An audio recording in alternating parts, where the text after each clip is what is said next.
Eu descobri o câncer há 5 meses atrás. Bom, hoje é dia 8 de outubro de 2025 e exatamente no final do mês de maio eu senti um nódulo na minha mama, fazendo o exame de toque mesmo, que é aquele exame que todas as mulheres conhecem. E esse vídeo hoje é para falar sobre isso. Esse é um vídeo que eu pensei muito, todo esse tempo. Eu não comentei sobre nada desse assunto, nem no meu Instagram e em nenhum outro lugar, nenhuma outra rede social.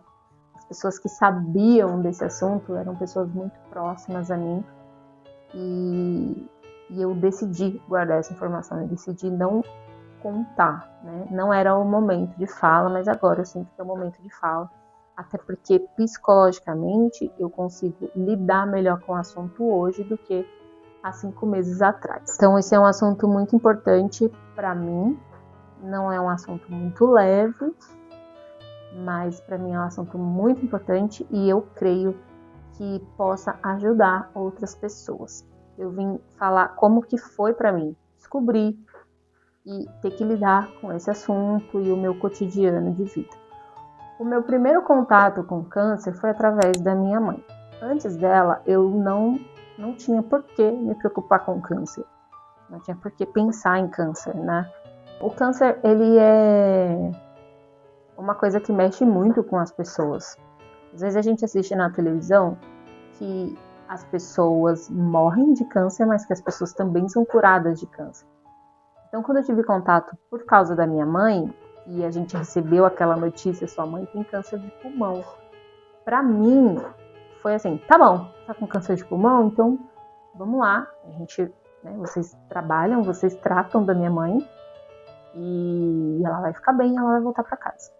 Então, eu me agarrei nessa esperança, né? Infelizmente, a minha mãe veio a óbito 2 meses depois desse diagnóstico. Tem exatamente 4 anos que minha mãe tá falecida, nesse momento que eu estou gravando esse vídeo. E aí a minha mãe faleceu e aquilo para mim foi horrível. O câncer, ele afeta a pessoa que está com a doença e ele também afeta as pessoas que estão à volta. A rede de apoio que aquela pessoa tem para receber os cuidados daquela pessoa, família, amigos, geralmente, né? Então, quando eu recebi o meu diagnóstico, eu já tive, então, um outro relacionamento com câncer, que foi a minha mãe, e foi a morte dela. Quando eu recebi o meu diagnóstico, eu só pensava, vou morrer. Eu vou morrer, os meus filhos vão ficar, com quem que eles vão ficar? Com quem que eles vão ficar? Quem vai cuidar deles? Como que eles vão crescer? Que tipo de ser humano eles vão ser? Então eu pensava muito mal. Eu tinha um pensamento muito pessimista em relação ao câncer. Eu fiz a ultrassom e aí, na época, gente, eu já estava correndo atrás de tratar de um nódulo que eu tenho aqui na minha tireoide. Acho que você consegue ver daí, porque ele é grande, relativamente grande. E eu estava sem resposta desse nódulo. Eu já estava demorando muito para receber o resultado da biópsia desse nódulo. No meio do caminho, eu descobri um nódulo na minha mama esquerda. Eu já fiquei desesperada, porque eu achei o quê? Ou a tireoide é uma metástase da mama, ou a mama é uma metástase da tireoide, mas em conversa com a médica, uma coisa não tem relação com a outra. Mesmo que esse fosse câncer, ele não tem relação com a mama e daí por diante, né? Nesse dia eu vim para casa chorando horrores. Eu lembro que eu fui de transporte público e eu vim o caminho todo no trem chorando. Acho que as pessoas olhavam assim para mim e ficavam até com dó, tadinha, o que está acontecendo com ela, né? E foi assim para mim muito difícil, né? Mas quando eu cheguei em casa eu parei e pensei, eu ainda preciso da biópsia. A biópsia que vai falar para mim se é um câncer ou se não é. Eu tô sofrendo com antecedência, tô sofrendo desnecessariamente. E aí eu fui trabalhando o meu psicológico para ter que lidar com aquele diagnóstico. Gente, foi muito rápido. Eu fiz a minha ultrassom, acho que numa quinta ou numa sexta? Não, numa sexta-feira, eu acho. Enfim, Na mesma semana, eu fui lá e fiz a biópsia e dentro de 15 dias, mais ou menos, o meu resultado saiu. Como que eu recebi a notícia, né? A notícia ela foi dada pelo meu irmão, porque eu consegui fazer os exames com tanta agilidade, porque eu tive o apoio da minha cunhada, que trabalha no hospital. Então, ela lá já teve acesso ao meu exame e conversou com a médica que deu o diagnóstico para ela. E ele preferiu reunir a minha família e contar o meu caso. E para mim, aquele dia, gente, abriu um buraco assim no chão. Eu só pensava na morte ainda, né? Tipo, tudo aquilo que eu tinha trabalhado para esperar a biópsia e não sofrer com antecedência, eu consegui seguir minha vida normal. Aquele dia pra mim foi tipo, até o dia era diferente, sabe?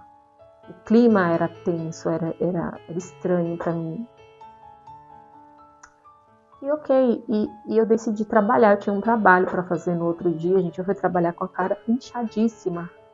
Eu tava numa situação horrível, assim, no meu rosto, eu tava transformada, eu tava parecendo outra pessoa de tão inchada, de tanto que eu chorei. Mas eu resolvi trabalhar e resolvi ficar. Porque eu acho que a gente precisa ocupar a mente, procurar fazer alguma coisa que tire o nosso foco da doença em si. Porque se eu ficasse em casa naquele dia, eu só ficaria pensando na doença, na doença, na doença, e eu ia só continuar chorando, chorando, chorando, e eu ia acabar mergulhando numa depressão, né? Então eu preferi encarar com pensamentos mais, como eu posso dizer, positivos e tentar tirar o bom daquilo. Não vou falar pra você que foi fácil, não é fácil, eu não sou um robô, assim, não é fácil lidar. Bom, coisas que me ajudam a passar por isso com mais leveza. Sempre pensar positivo, sabe? Pensar nos aprendizados que eu tô tendo com essa fase, sabe? Desculpa, fortificar um pouquinho mais a minha fé mesmo em Deus e entregar na mão dele e saber que nada tá no meu controle, sabe? O que eu posso fazer por mim, eu vou fazer. Se eu tiver que me alimentar melhor, eu vou me alimentar. Se eu tiver que beber mais água, eu vou beber. Se eu tiver que fazer exercício físico, eu vou fazer. O que os médicos puderem fazer, eles vão fazer. Mas o que não tiver no alcance de ninguém vai estar na mão de Deus. Então, trabalhar a minha fé de fato, assim. Outra coisa que também me ajuda muito é não me colocar na posição de coitadinha, sabe? De tadinha, ter dó de mim mesma, eu tô doente, sabe? Tá pensando muito na doença, ou se limitar. Eu não me limito, eu tô doente, eu não posso pegar peso, eu tô assim, eu não posso fazer isso, eu não posso fazer aquilo, não posso fazer aquilo. Nenhum médico falou pra mim, Aline, você não pode fazer. Então eu posso fazer, eu vou fazer, sabe? Eu acho que quando eu chegar num nível de tratamento, digamos que vai ser necessário fazer quimioterapia. Então, quando eu chegar lá e eu sentir que eu tenho essa limitação, ou que o médico fala, você precisa poupar energia nisso e naquilo, eu vou fazer. Mas antes disso, eu não quero me colocar na posição de vítima. Eu quero continuar trabalhando, eu quero continuar cuidando das minhas coisas, dos meus filhos, da minha casa, da minha vida. Então, isso é muito importante, porque se você se coloca na posição de vítima e de coitado, não só as outras pessoas vão te ver assim, como você também vai se sentir assim. E a sua energia, ela vai caindo automaticamente. Bom, Aline, por que antes não era o seu tempo de fala e agora você acha que você deve falar sobre o assunto? Primeiro, eu já estou num nível mais avançado de tratamento. Eu já estou às vésperas da cirurgia, exatamente no dia que eu estou gravando esse vídeo, que é dia 8/10/2025, eu tenho uma cirurgia prevista para o dia 16. Então eu já passei muita coisa, já fiz muitos exames, eu já fiz 2 biópsias, uma na mama esquerda, uma na direita. Então eu passei muita coisa e isso eu fui trabalhando meu psicológico, amadurecendo essa ideia em mim, entendendo que nem todo câncer é o fim de uma vida. Eu acho isso importante. Segundo, para conscientizar as pessoas. Desde que eu recebi o meu diagnóstico, eu tenho uma amiga que não fazia até então o exame de toque na mama, o exame de rotina. Por que você não faz? Perguntei para ela. Porque eu tenho medo de encontrar alguma coisa. Então a pessoa ter medo de ter que lidar com a doença faz com que ela não se toque e não se examine, não encontre problema para ter que tratar disso, sabe? A tempo. Porque o tempo que você descobre a doença é importantíssimo. Eu descobri a minha em fase inicial. O meu nódulo, gente, ele é o tamanho de. Assim, mais ou menos. Imagina que seja assim, mais ou menos. Não tem nem 2 centímetros, né? Uma bolinha. Então, eu descobri em fase inicial, e a gente conversa aqui em casa, que a gente não tem noção do quanto eu prolonguei a minha vida só de descobrir o câncer na fase inicial. E realmente, isso me fez pensar sobre isso. Sabe? Ter descoberto e ter ido logo atrás e não esperar chegar no pior, chegar numa fase em que eu estou completamente debilitada, que eu não vou aguentar fazer uma quimioterapia, que eu não vou aguentar fazer rádio nem nada, não vou aguentar fazer absolutamente nada para o meu melhor, para a minha saúde, é bizarro assim, pensar uma coisa dessa. Foi ótimo eu ter descoberto a tempo de me tratar. Né? O resumo de tudo isso é que eu, apesar de estar com câncer de mama, eu estou bem. Estou bem. O meu psicológico está estável. Eu não estou preocupada, não estou com medo, não estou mais com sensação ou com pensamentos de morte. Eu estou muito bem. Eu estou literalmente em paz. Assim. Eu estou adorando que eu estou com essa paz diante do que está acontecendo. Eu não vou chamar de problema. Diante do que está acontecendo, eu estou em paz. Então, para mim, isso não tem preço.